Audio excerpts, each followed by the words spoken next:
Donc bonjour, merci d'être tous à cette table ronde numéro 2.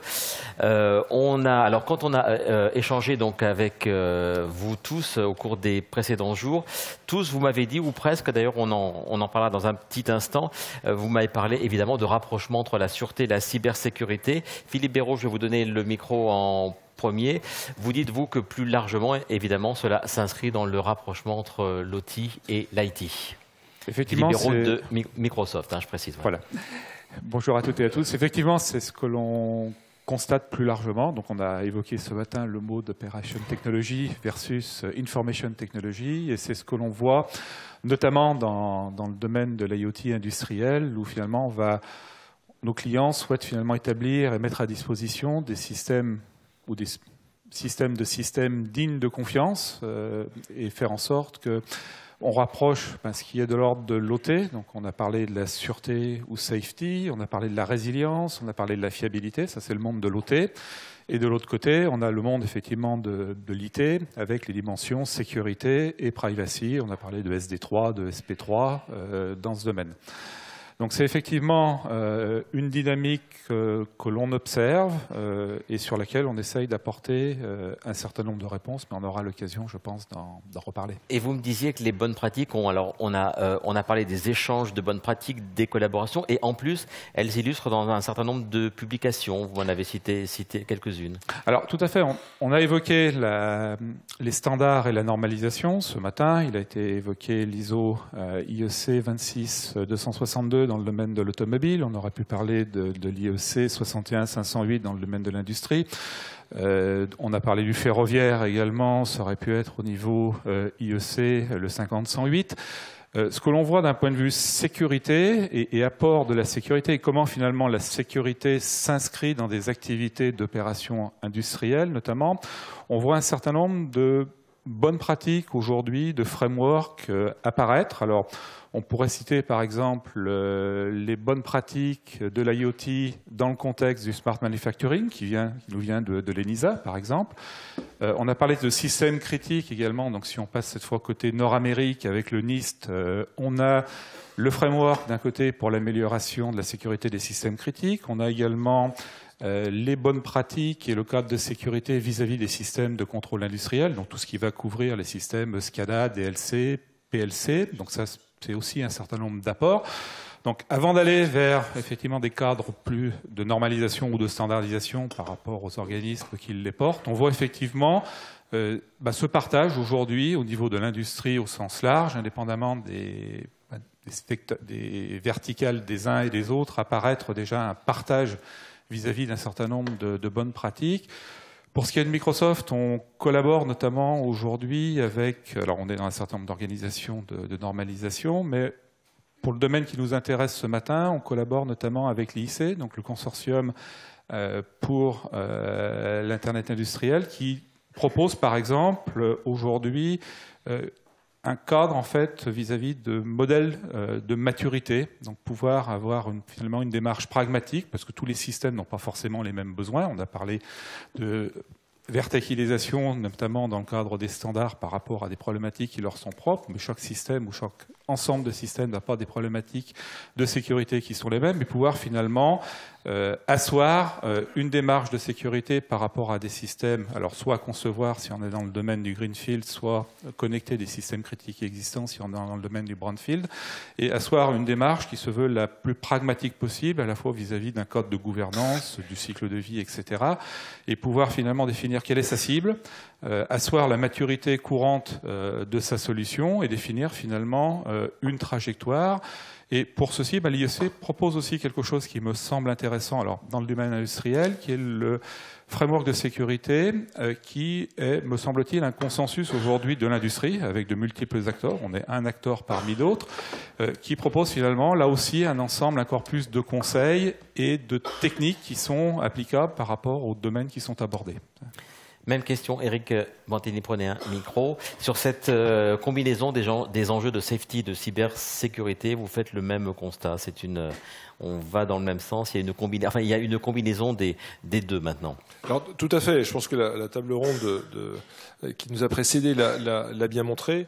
On voit à la fois beaucoup d'acteurs qui ont fait des gros investissements dans la functional safety, de manière à assurer la sûreté de fonctionnement des systèmes, rentrer dans des problématiques de type si mon système n'est pas cybersécure, il n'est pas safe. Et donc, il faut pouvoir avoir un framework intégré qui permet d'analyser les risques, les menaces de manière exhaustive. Et c'est une des initiatives qu'on a pris au sein d'ANSYS il y a 3 ans en rachetant une société qui s'appelle Medini, qui est aujourd'hui leader mondial d'analyse de la functional safety. Et je vais livrer un petit scoop, mais on va étendre ce framework dès le mois de janvier.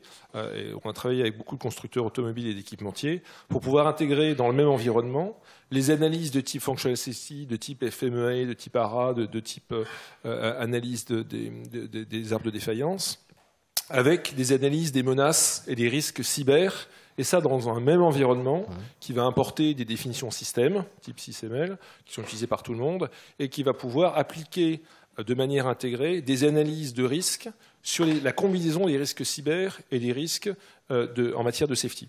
Et il y avait le standard ISO qui était mentionné. Et donc ça permet de passer d'une démarche, j'ai adoré l'expression de carottage, mais quand on fait des carottes, on prend des échantillons, mais on n'est pas forcément sûr de ce qu'on va trouver. D'une part de ce qu'on va trouver, et puis d'autre part de pouvoir trouver le filon directement. Alors que s'il y a un environnement qui est vraiment exhaustif, qui permet initialement de se poser les bonnes questions, j'ai une architecture, quels sont tous les risques, quelles sont toutes les surfaces d'attaque, et aussi d'identifier les tensions entre une architecture qui va être sûre d'un point de vue de sûreté de fonctionnement, mais qui va pouvoir, si elle a des redondances multiples, créer une architecture plus complexe avec davantage de surfaces d'attaque. Et donc il y a une tension économique entre des considérations de cybersécurité et des considérations de safety. Donc ça, c'est vraiment le premier point, pour pouvoir disposer d'environnement et d'outils qui se permettent initialement de se poser les bonnes questions et ensuite, bien sûr, d'enrichir ça au fil du temps. Parce que l'autre différence, c'est que la constante de temps des problèmes de safety, c'est plusieurs années. La cybersécurité, on est dans la demi-journée, parfois on est dans la demi-minute. Donc il faut pouvoir réagir, et le fait d'avoir un repository où tous ces problèmes sont répertoriés, est-ce que c'est une attaque connue, est-ce que c'est une attaque inconnue, est-ce qu'on sait ce à quoi on est confronté ou ce à quoi on n'est pas confronté, c'est vraiment un sujet extrêmement important. Et une fois qu'on a l'ensemble de ces problématiques et de ces attaques possibles, on peut ensuite avoir les bonnes réponses, utiliser les bons outils, et j'ai un slide, mais je pense qu'on viendra à la fois au niveau du code opérationnel, au niveau du hardware, au niveau des environnements d'exécution. Est-ce que j'ai les bonnes réponses? Est-ce que j'ai les bonnes procédures de test? Mais de démarrer en amont par l'identification des risques, je pense que c'est vraiment un trend qui est absolument majeur, et qui est d'ailleurs la recommandation une des recommandations des nouveaux standards qui sont en cours d'élaboration. On va parler d'exemples dans quelques instants. Je me tourne d'abord vers vous, Christophe Pagisi, vous avez un micro. Alors, je l'ai dit, donc on a beaucoup parlé de convergence entre safety et cybersecurity. Quand on échangeait il y a quelques jours sur notre table ronde, vous avez apporté une nuance forte. Vous dites qu'il y a de fortes contraintes techniques et économiques qui poussent à séparer les exigences de l'une et de l'autre dans les systèmes embarqués. Vraiment, il faut bien quand même séparer les exigences. Il y a des convergences, mais des exigences bien séparées. Oui, je pense qu'il y a deux niveaux. Il y a des fortes convergences dans tout ce qui est le process, les outils, ne serait-ce par exemple la qualité du code. Que ce soit pour la safety ou la sécurité, on chasse le bug de façon un peu triviale. Et bien évidemment, les mêmes outils qui sont utilisés pour la safety et la sécurité sont pertinents, et on va développer tout un ensemble de méthodes, de process pour qu'on arrive avec une excellence des produits. La seule chose, c'est que il y a, et ça a été mentionné d'ailleurs plusieurs fois dans la table ronde précédente, il était hors de question, par exemple, lorsqu'on a trouvé une attaque, de recertifier l'ensemble du système. Il y a des contraintes économiques très fortes. Les cycles de vie, ce ne sont pas du tout les mêmes.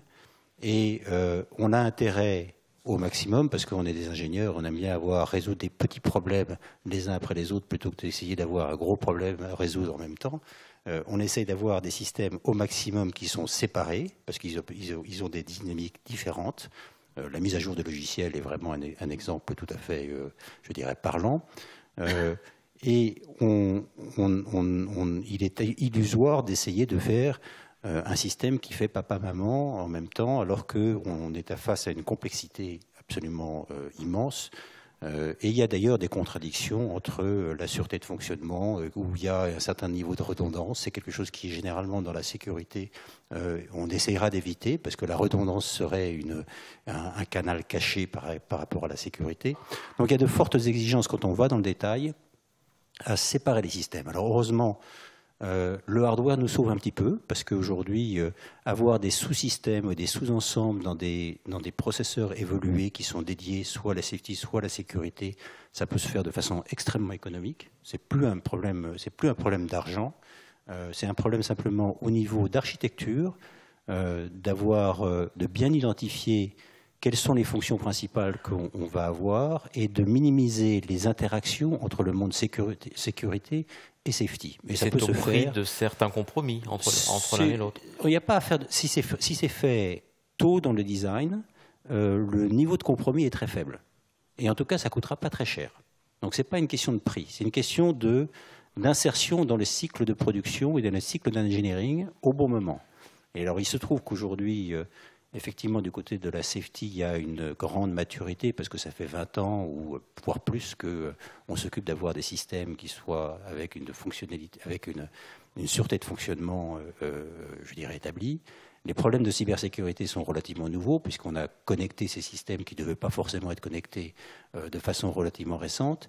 Et il y a une moindre maturité du côté de la cybersécurité. Donc en fait, il y a une espèce d'asymétrie aujourd'hui où la cybersécurité n'est pas encore toujours rentrée dans le process au bon moment et au bon niveau, et avec le bon niveau d'exigence, et ce qui crée une perception probablement que c'est un peu compliqué, que c'est un peu cher, et il n'y a aucune raison que ça soit compliqué, que ça soit cher, il faut simplement l'intégrer au bon moment.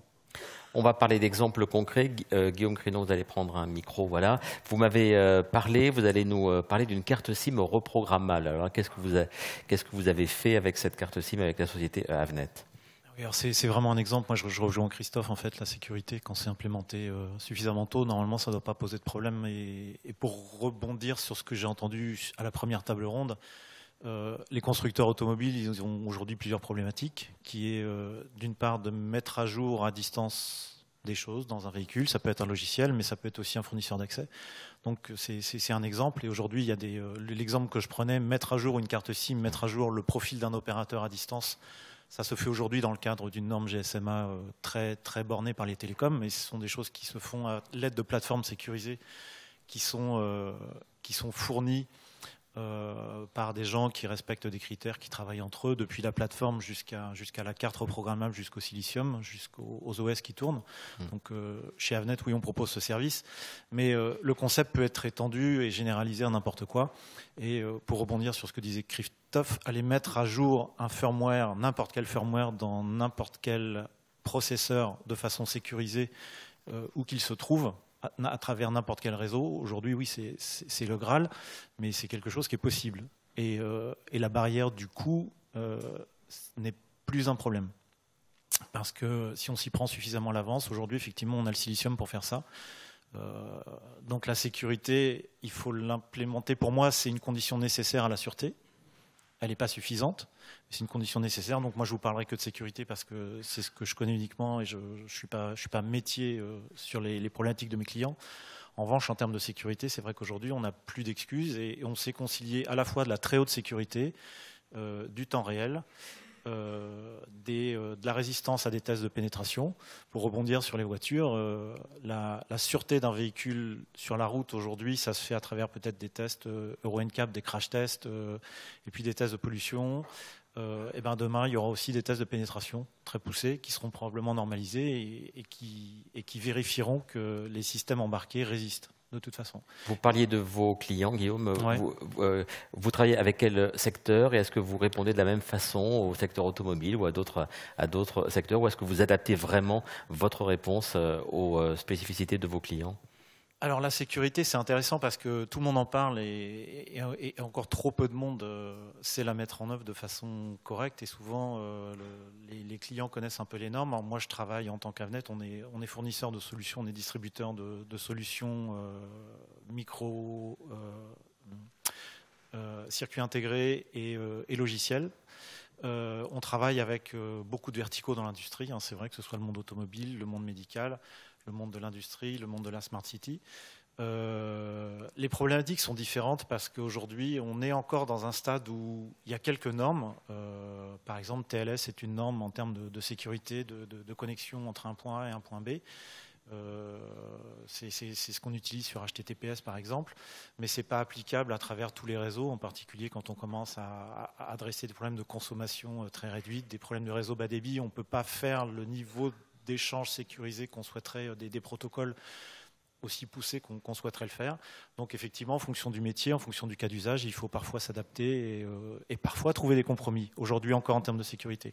Mais la bonne nouvelle, c'est que, et là encore je rejoins Christophe, c'est que les fournisseurs de silicium ont quelques années d'avance sur le sujet et on voit sortir aujourd'hui des processeurs à très bas coût qui intègrent soit des enclaves sécurisées, soit des accélérateurs qui permettent d'accélérer de façon très rapide des protocoles de sécurité avec l'aide de composants externes de Secure Element qui permettent aujourd'hui de réaliser les choses dans l'état de l'art.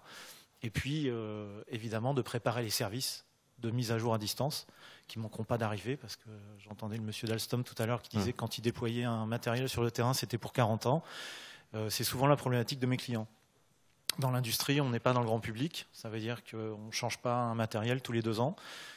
Quand on déploie souvent quelque chose, c'est quelque chose qui a vocation à rester au moins une dizaine d'années. Et la sécurité, c'est pas un standard vidéo. Ça veut dire que si aujourd'hui vous avez un appareil qui est au standard VGA et que la norme s'est passée HDMI, mais qu'on sait toujours faire du VGA, c'est pas très grave. En sécurité, si le standard évolue, c'est parce qu'une faille a été trouvée et qu'il faut tout de suite faire évoluer son matériel. Et comment on fait ça à moindre coût? Soit on est obligé de rappeler tous ces véhicules et ça coûte très cher, soit on peut faire les choses très proprement à distance et là tout le monde est gagnant. Donc c'est vraiment un aspect très important. Je me tourne vers vous, Étienne Hamelin, prenez un micro. Vous êtes chef de projet au CEA List depuis 2012. Vous me parliez d'un projet qui s'appelle FACE, hein, c'est bien cela, avec l'alliance Renault-Nissan.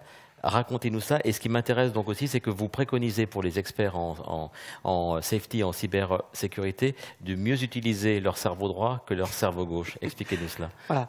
Donc, je ne sais pas si quelques-uns d'entre vous êtes déjà passés par le stand du CEA en bas, où on présente un petit peu ces résultats du projet FACE. Alors FACE, qu'est-ce que c'est? C'est un projet qu'on a eu en collaboration avec le groupe Renault-Nissan depuis début 2017. Donc Renault est venu nous voir, le CEA List, qui n'est pas fournisseur de technologie au sens propre, hein, mais qu'on est venu plus en conseiller en technologie pour construire une architecture centralisée de calcul. Le problème, c'est quoi? Dans votre véhicule aujourd'hui, vous avez, comme l'a dit Pierre Gachon ce matin, vous avez une 60aine de calculateurs qui sont connectés sur des réseaux CAN. Et puis de plus en plus, on commence à rajouter des verrues par-dessus, des bus Ethernet pour avoir de la vidéo, du lidar et des fonctions avancées. Et en fait, cette architecture traditionnelle, on sent bien qu'elle ne passe pas à l'échelle avec les fonctions ADAS, voire même conduite autonome.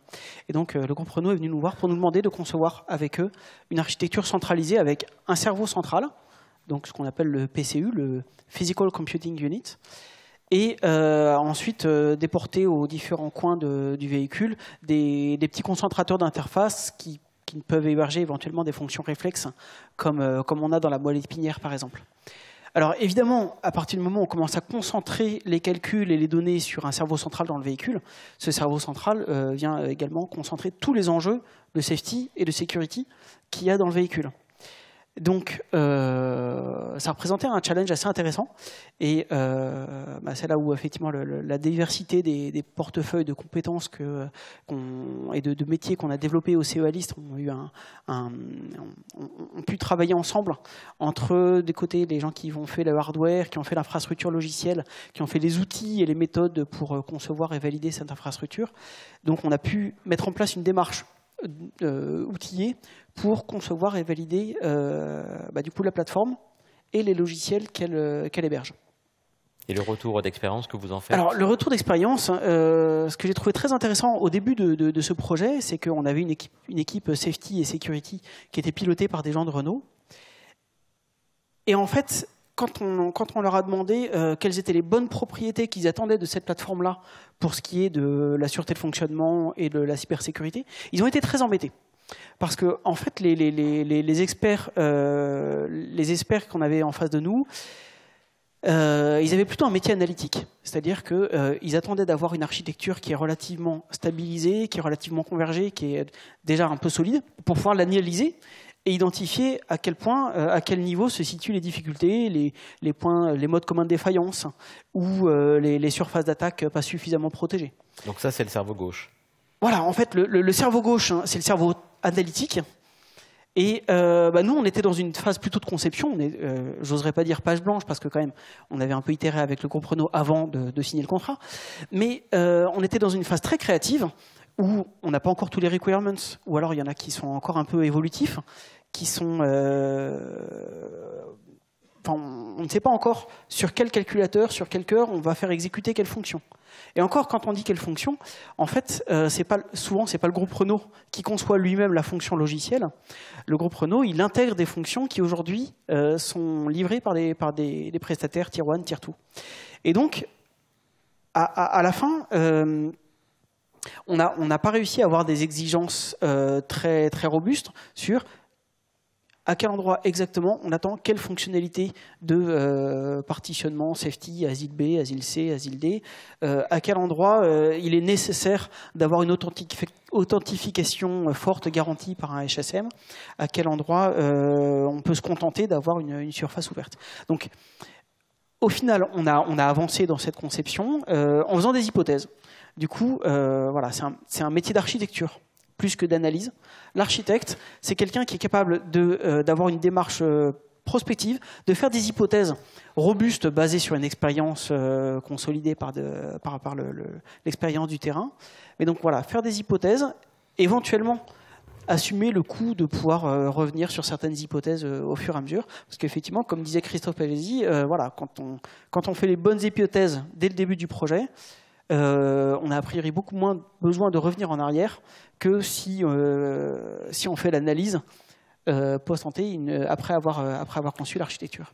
Je reviendrai vers vous sur des exemples de verrous technologiques. Je me retourne vers vous, donc Eric. On a longuement parlé dans les précédentes assises du projet S3P. Dans ce prolongement, vous dites qu'il y a un écosystème français qui est en train de se mettre en place entre différents offreurs de technologies et des intégrateurs qui se déploient, mais dans certaines thématiques. Hein, c'est bien cela? Absolument. Et si on peut afficher le slide là, qui s'est brièvement affiché tout à l'heure. Donc la sécurité, c'est une problématique aussi de maillon faible. Il faut pouvoir s'appuyer sur un certain nombre de solutions qui vont parfaitement matcher un besoin précis et ensuite pouvoir faire effectivement, dans une démarche d'architecture, des éléments d'intégration. Donc je dirais ce qui a émergé de ce projet, qui est maintenant terminé depuis 2 ans, mais qui est passé maintenant en phase opérationnelle, c'est-à-dire qu'il y a une utilisation effective, un déploiement effectif de ces solutions, c'est effectivement des capacités qui ont été créées par un écosystème de partenaires, qui est bien sûr ouvert, hein, les différentes briques sont remplaçables par d'autres, mais de manière à pouvoir avoir des démarches cohérentes, qui sont déjà utilisées par certains industriels qui sont présents dans la salle, ils pourront d'ailleurs en parler, mais qui permettent de combiner l'aspect analyse, donc l'aspect cerveau droit, avec mes lignes en gros, on a un outil où cerveau droit appuie et... Gauche, pardon. Attention Eric, là vous avez le cerveau gauche. Les deux hémisphères qui sont... entre cerveau droit et cerveau gauche, personnellement. Mais où on peut effectivement identifier toutes les risques, toutes les menaces, tous les modes de défaillance. Et ensuite, eh bien, avoir une architecture, pouvoir développer du code applicatif qui va être safe, avoir des outils comme TrustInsoft qui permettent de détecter des failles d'exécution dans les logiciels applicatifs ou dans les piles de protocole d'un point de vue de cybersécurité, et de pouvoir même vacciner ces codes contre des défaillances. Donc c'est quelque chose de relativement fort. On sait qu'on va pouvoir ensuite s'appuyer sur certains blocs qui vont pouvoir être dignes de confiance. Et ce code applicatif, il doit ensuite être utilisé par une couche d'un environnement d'exécution. Donc sur la partie safety, on peut avoir des environnements comme Chronosafe, qui a été mentionné par Safran, ou Proven Run comme Trusted Execution Environment. Donc on va pouvoir ségréguer les parties opératives d'un point de vue de sûreté de fonctionnement des parties, des racines de sécurité, et ensuite exécuter ça sur différents hardware, qui auraient été mentionnés par exemple. Donc on dispose d'écosystèmes, d'acteurs qui travaillent ensemble maintenant depuis 5 à 6 ans et qui ont fait l'objet d'implémentations opérationnelles sur des systèmes qui partent en production. Et des acteurs qui travaillent bien ensemble, Christophe? Où c'est compliqué parfois parce qu'il y a toujours cette notion quand même de concurrence, d'avancer un peu chacun de son côté. La collaboration, ce travailler ensemble dont on parle depuis ce matin, est-ce que vous l'appliquez et vous la ressentez? Oui, on n'est pas jamais dans un monde idéal, c'est-à-dire qu'il y a un peu de recouvrement, chacun essaie de pousser un peu sa frontière. On ne va pas se faire quand même. C'est pas les bisounours. C'est pas un monde angélique, mais il y a quand même, on va dire 90%, chacun est dans son carré. Et chacun connaît bien son rôle dans son carré et on les mis en œuvre. De toute façon, les clients sont là pour vous remettre à l'ordre, hein, comme on dit. Hein. Eux ont une vision relativement claire de où est-ce que vous venez dans le Pulse. Et donc ça se fait d'ailleurs, par exemple, on a mentionné ce matin le projet Escape qui était sur des plateformes MPPA de Calray. On coexiste, les mêmes acteurs coexistent sur les plateformes de Calray. On se retrouve dans d'autres environnements beaucoup plus classiques autour d'environnements à base de ARM ou à base même de Intel. Et chacun trouve, en fait, ces concepts de séparation sont très génériques. Et chacun a d'ailleurs plus intérêt à se concentrer sur ses forces que essayer d'étendre de compenser ses faiblesses. Moi, j'ai toujours pensé qu'on est meilleur à se concentrer sur ses forces qu'essayer de compenser ses faiblesses. Voilà. Je reviens à Microsoft, Philippe Béraud. Une notion dont on a parlé à la première table ronde, là, on a évoqué aussi cette notion de coût et de surcoût. C'est quelque chose que vous prenez évidemment bien en compte, vous, chez Microsoft aussi. Alors, on a effectivement une partie de nos investissements qui vise à abaisser tant d'un point de vue barrière à l'entrée d'ordre technologique, mais également sur les coûts. Et ça va se traduire par différentes initiatives. Donc, je voudrais mentionner par exemple Azure Sphere. Donc Azure Sphere, c'est une proposition de microcontrôleur hybride qu'on a introduite en 2018, qui sera en disponibilité générale au mois de février 2020, et qui offre en fait un microcontrôleur hybride qui répond en fait à 7 grandes propriétés qui nous semblent essentielles.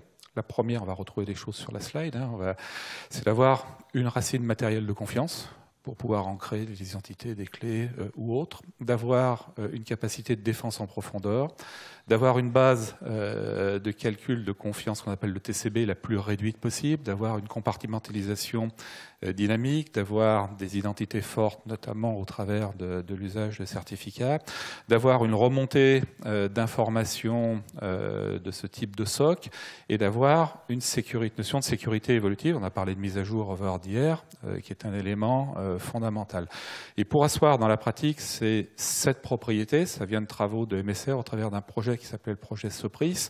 Ça suppose d'avoir à la fois une contribution au niveau du hardware, donc on a besoin potentiellement d'avoir un corps spécifique pour un sous-système de sécurité pour assurer ce type de capacité.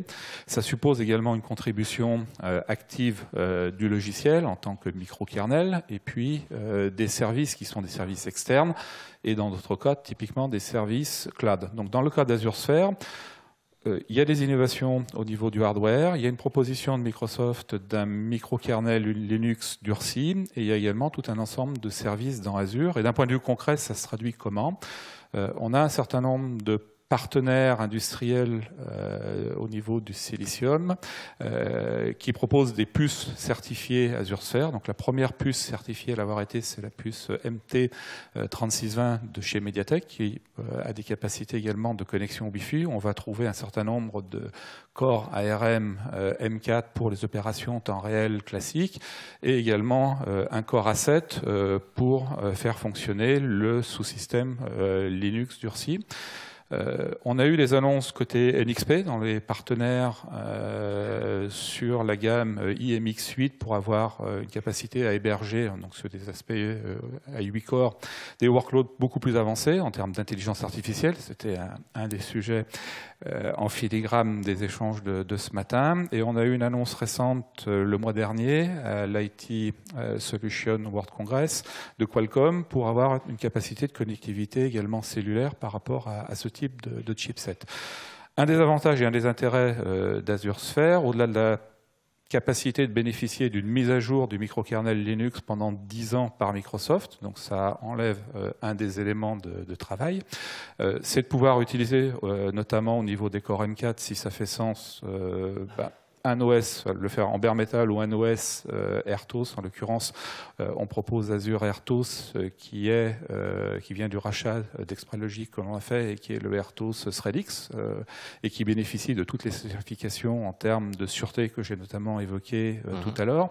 Et c'est la possibilité de également construire, au-delà des nouveaux systèmes qui pourraient s'appuyer sur ce type de SOC, c'est également s'en servir pour ce que l'on appelle en fait les modules gardiens, qui permettent de connecter des systèmes critiques existants qui n'étaient pas connectés jusque-là et pouvoir en fait se servir de ce type de SOC pour assurer en fait une connexion sécurisée avec un environnement remote. Et par exemple, notre partenaire Avnet qui propose à la fois un kit de développement sur la base du MT3620, également différents modules prêts à l'emploi, propose un module qui s'appelle Azure Sphere Gardien 100, qui est typiquement une illustration en fait de ce type de capacité.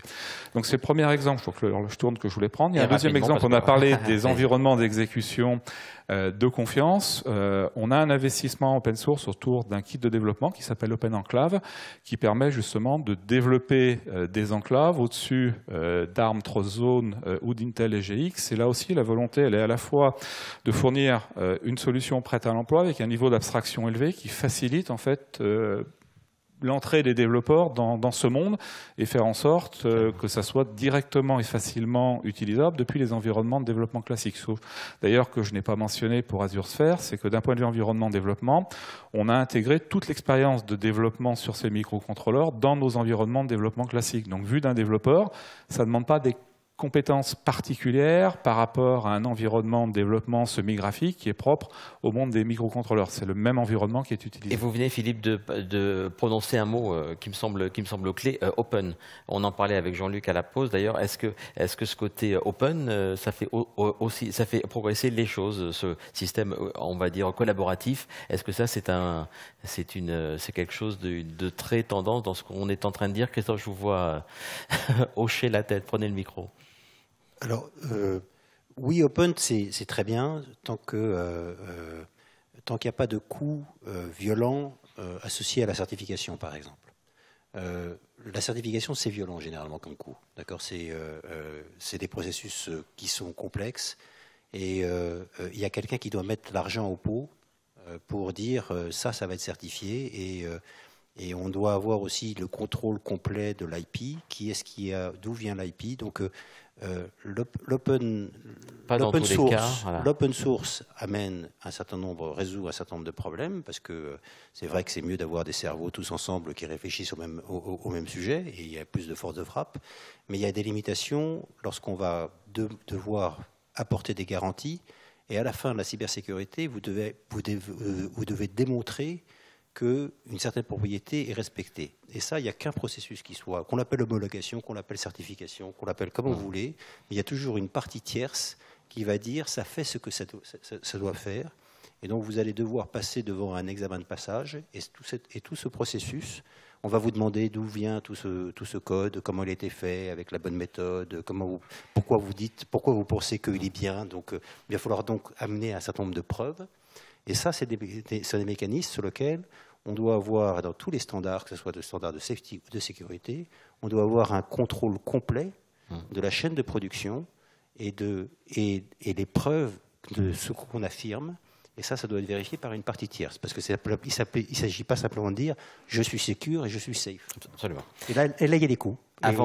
Et le modèle open source n'est pas très adapté pour eux. J'ai vu les limites que vous y fixiez. Avant de passer aux questions de l'assistance, Étienne Hamelin, donc le thème de la table ronde, c'était peut-on faire sauter des verrous technologiques? Vous, les principaux verrous technologiques qu'on vous a adressés, que ce soit donc ceux communs à la security et safety ou ceux propres à la cybersécurité? Alors, au CEA List, on a beaucoup d'activités sur des sujets liés au logiciel embarqué, aux outils de modélisation et vérification. Donc, je ne vais pas tous vous les citer. Cependant, effectivement, j'ai mentionné tout à l'heure l'idée d'avoir une démarche système, ce qui est très, très important pour avoir effectivement des partitionnements, des zones, des défenses en profondeur. La notion de défense en profondeur est vraiment commune aux deux mondes safety et security. Après, dans les deux cas, au-delà de cette analyse système, il y a un besoin d'avoir également une très grande maîtrise de ce qui s'exécute sur le matériel, à la fois dans le logiciel et puis dans les architectures matérielles. Donc les nouvelles architectures qui ont des caches avec plusieurs niveaux, on sait que ces caches deviennent de plus en plus des sources de canaux cachés pour la cybersécurité, des sources d'interférences qui rendent très difficile l'estimation de temps d'exécution, ce qui est un problème pour les systèmes temps réel. De plus en plus, au niveau des réseaux également, on va avoir on a des réseaux qui sont de plus en plus multiplexés, très haute bande passante, mais sur lesquels il y a également des formes d'interférences qui peuvent intervenir. Donc c'est pour ça que dans mon laboratoire et puis dans d'autres, on a cette grande chance d'avoir à la fois une culture très forte dans la technologie à l'état de l'art, et puis des gens qui ont une appétence un peu safety, un peu security. Donc ça permet d'avoir une bonne émulation.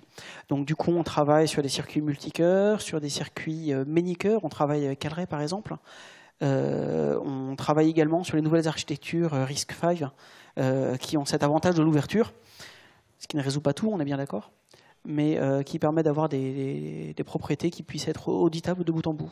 Eric Bantegny, comment faire sauter les verrous technologiques? Quelques éléments de réponse côté laboratoire de votre côté. Alors, je vais d'abord faire une intervention liminaire un peu politique, puisqu'on est ici à Bercy, mais je trouve qu'en France, on a quand même la chance d'avoir le CEA.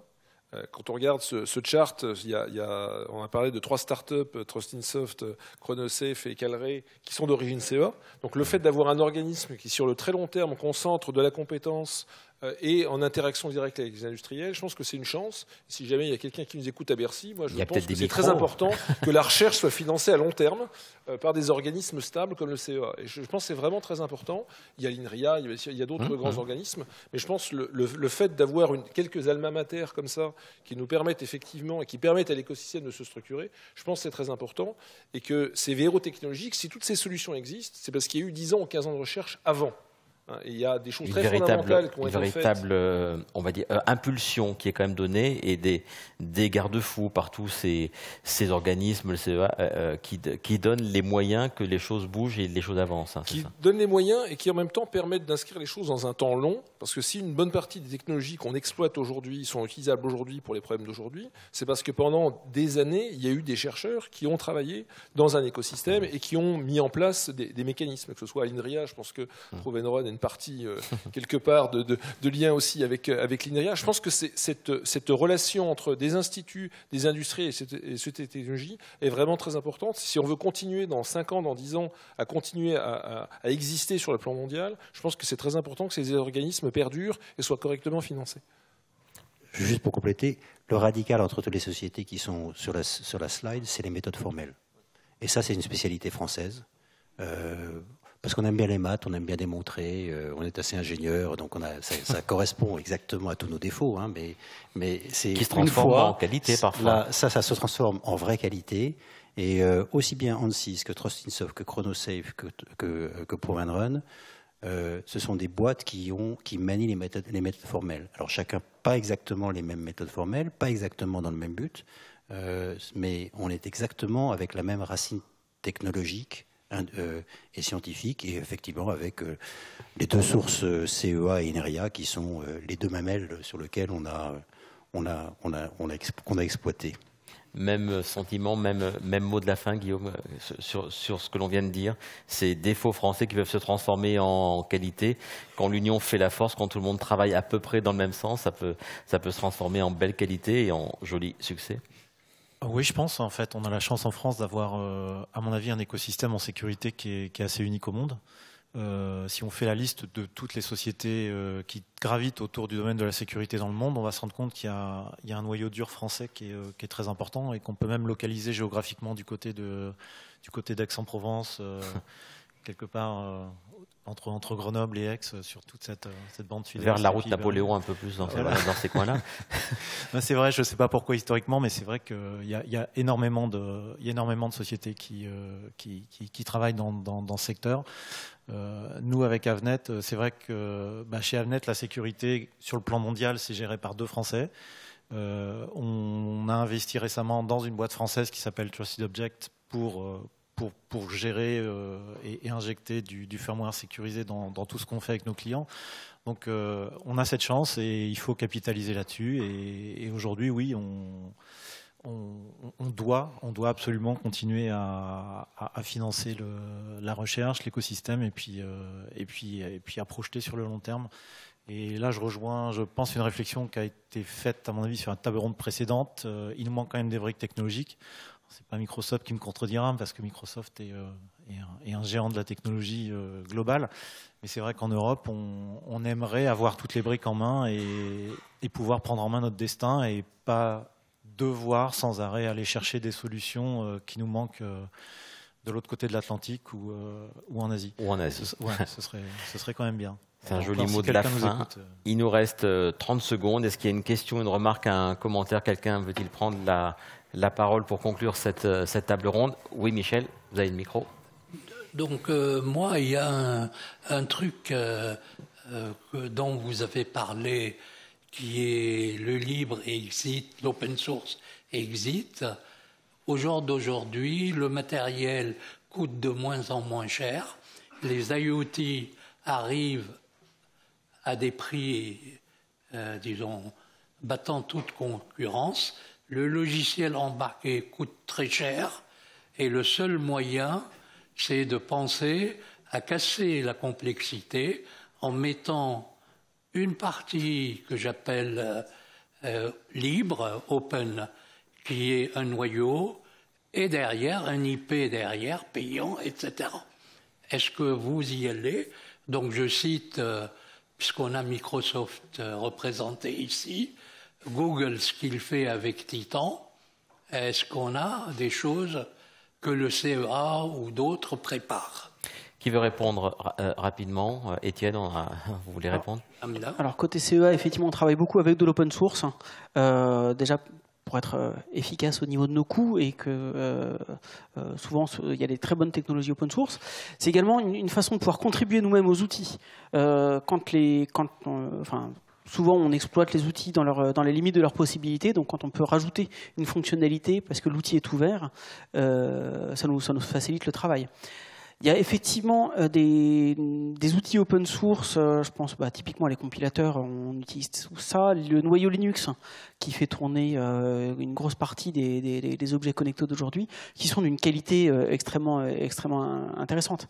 Sur les outils de méthode formelle, on a des laboratoires qui travaillent sur des outils open source aussi, pour justement favoriser la diffusion, l'adoption la plus simple de ces technologies par la communauté.